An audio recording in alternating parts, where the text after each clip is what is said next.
All right, so far this week,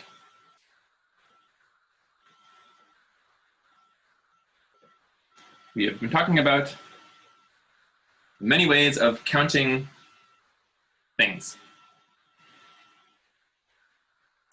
And today,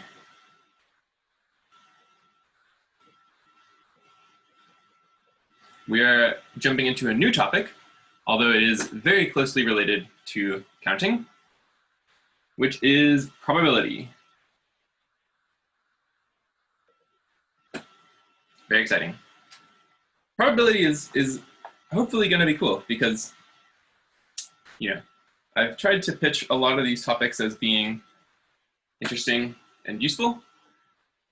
Well, interesting or useful, not always both. But probability, to me, is one of the really best examples of things that are both very interesting and very useful. And we will see that it is, we'll see a number of examples today that many examples of probability essentially come down to what we've been doing the past couple days of just counting things. So let's get started. So we're going to start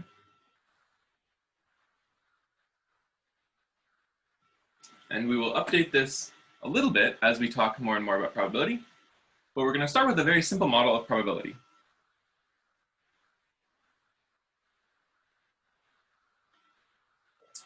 Namely, we will think of a random event as choosing a random element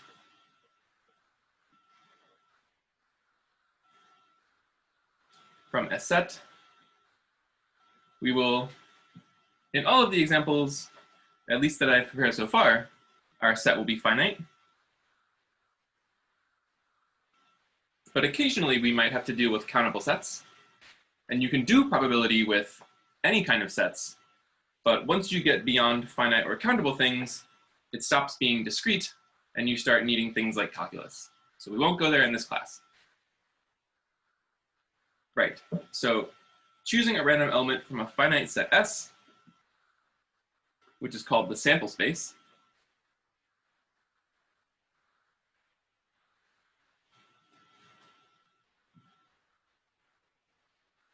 so a random process essentially corresponds to choosing a random element from this finite set, and an event is a subset of the sample space.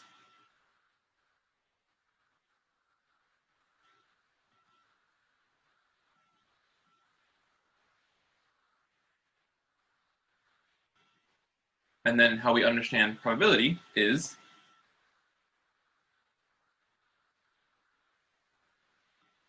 the probability of such an event, which we write as P of E, is just the cardinality of E divided by the cardinality of S.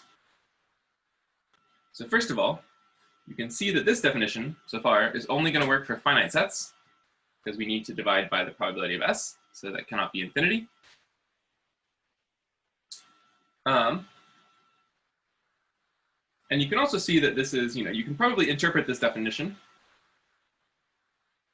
You're sort of picking a random element from the set S, and the probability of this event E happening is just the probability that you land in the subset, which is just, the proportion of elements that are in that subset. So let's see some examples of how we can interpret probabilistic events in this way. So for example, roll a 6-sided die. What is the probability of getting an even number?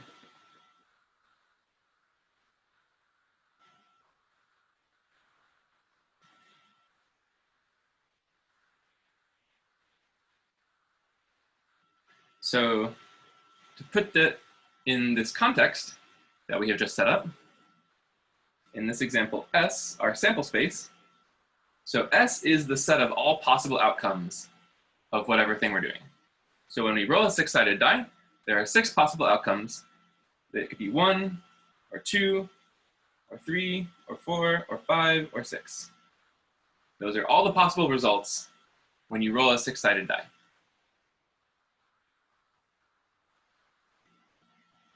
And we said that events correspond to subsets of this space.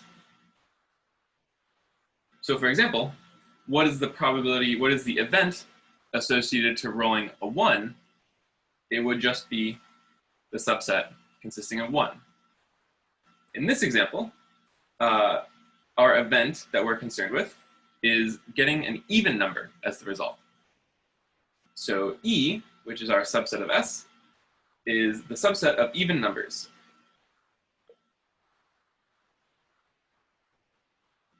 So the probability of getting an even number, which we're denoting by this event E, is equal to the cardinality of E divided by the cardinality of S. And we can just look at these things. Cardinality of E is 3, and the cardinality of S is 6. So the probability is 1/2. And this basically should fit with your intuition. If you roll a six-sided die, you know that half of the outcomes are odd and half are even, so you expect the probability to be 1/2. And this is a simple example, but it shows that our setup basically gives you the result that you expect. So let's do a slightly more complicated example. Not too much more complicated, but something that you probably do not know off the top of your head unless you've done it before. So rolling 2 dice,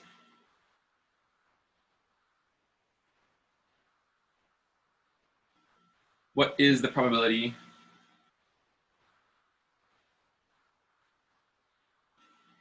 they add to 7?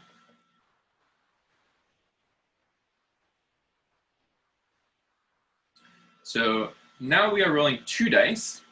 That is a different setup. So we're going to have a different sample space S, right? It's a different experiment, so to speak, that we're performing. So in this case, S is going to be the possible outcomes when we roll 2 dice. So one way of writing this is the set of outcomes for the first die, Cartesian product, the set of outcomes for the second die. Or we could also just write this out. It is the set of ordered pairs of whatever is the first roll and whatever is the second roll.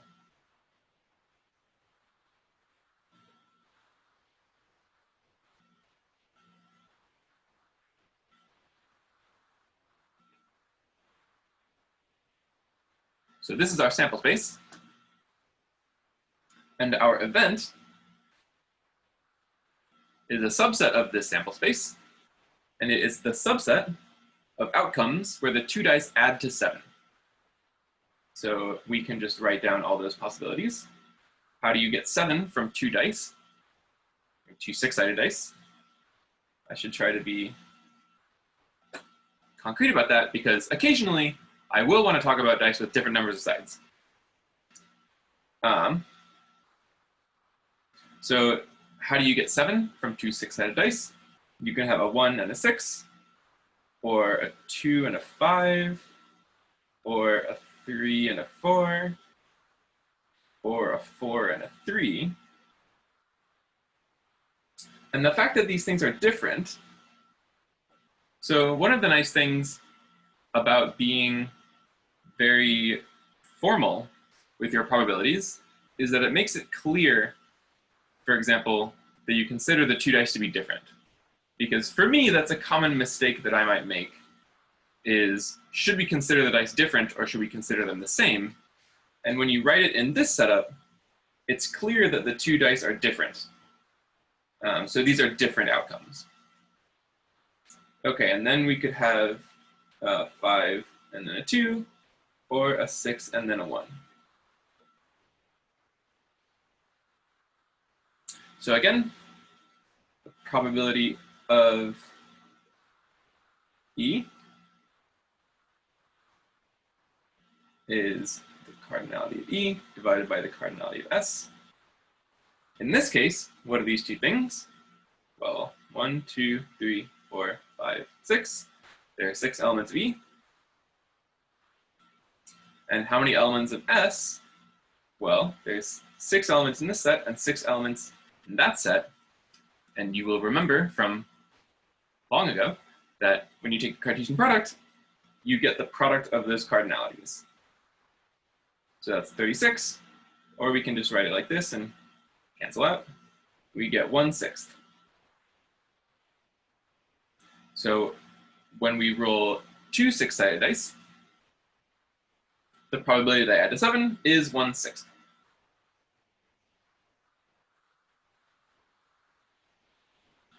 So before we move on to looking at some properties of probabilities, or some operations that we can do with it, I want to give one more example, which starts to connect it back to what we've been doing recently.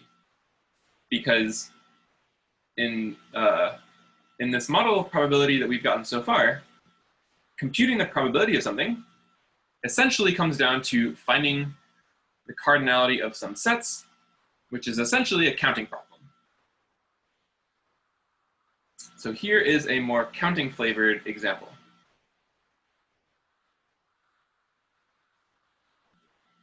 So let me write that down. Often use counting tools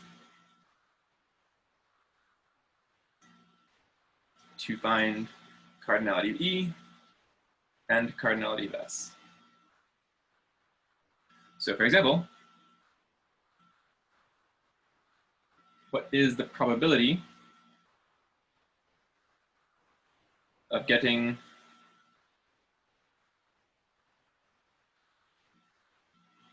two pairs in a poker hand?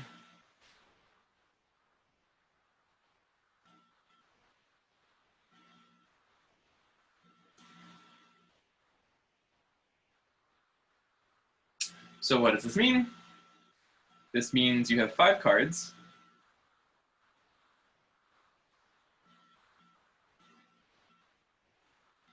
And it means 2 of them are the same. 2 of them are the same as each other, but different from the first 2. And then the last one is something else entirely.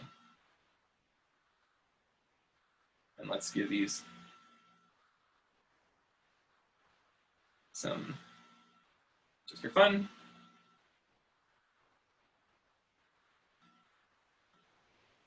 Give them some suits.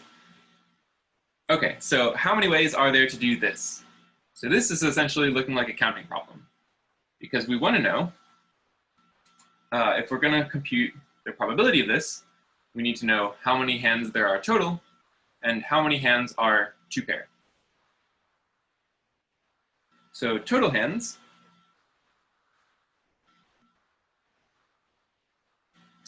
well, we are using our standard 52 card deck. So the number of total hands is just 52, choose 5. So remember, this is the same as combination 52, 5.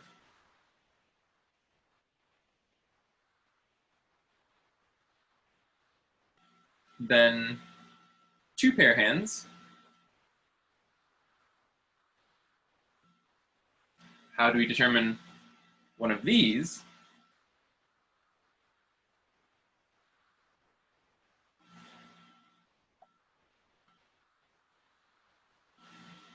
So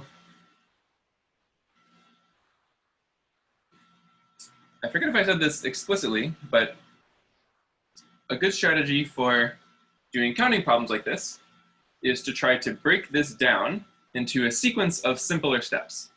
So how can you make a sequence of simple steps that will result in any possible 2 pair hand? So first, we have 2 values, like ace or jack or a 9 or 10, that we need to choose to be our pairs. So let's model that as let's say 13, choose 2.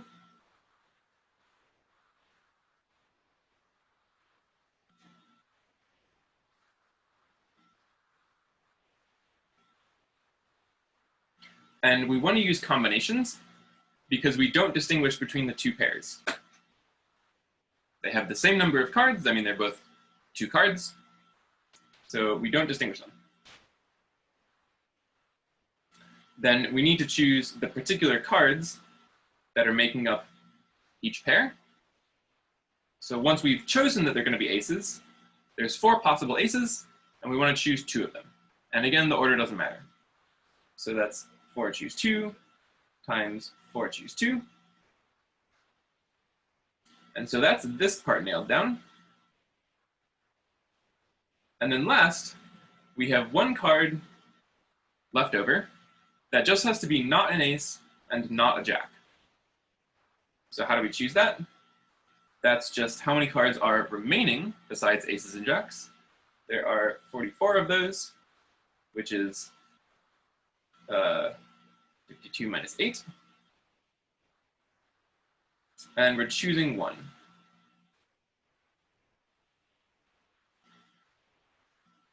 So these are big numbers. I'm not going to multiply them out. But, okay, let me finish this first.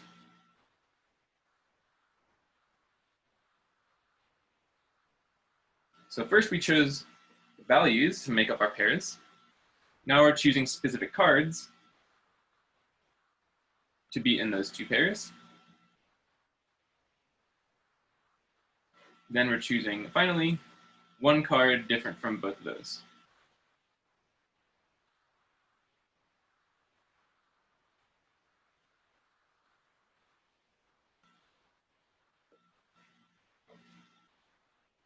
So what is the probability of this? I did write down what it ends up being.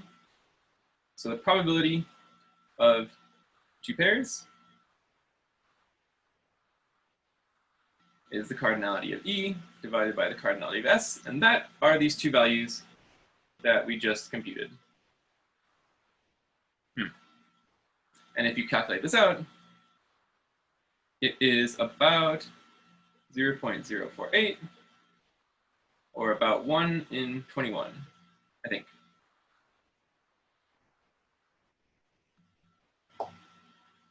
So again, I think I may have mentioned this last time, but this is an area already where probability is quite useful in practice. If if someone is going to be playing competitive poker, which is a thing that exists, then there's certainly many, many other things going on. But knowing the probabilities of getting certain hands is one of the basic things that you need to know in order to be able to do that kind of thing.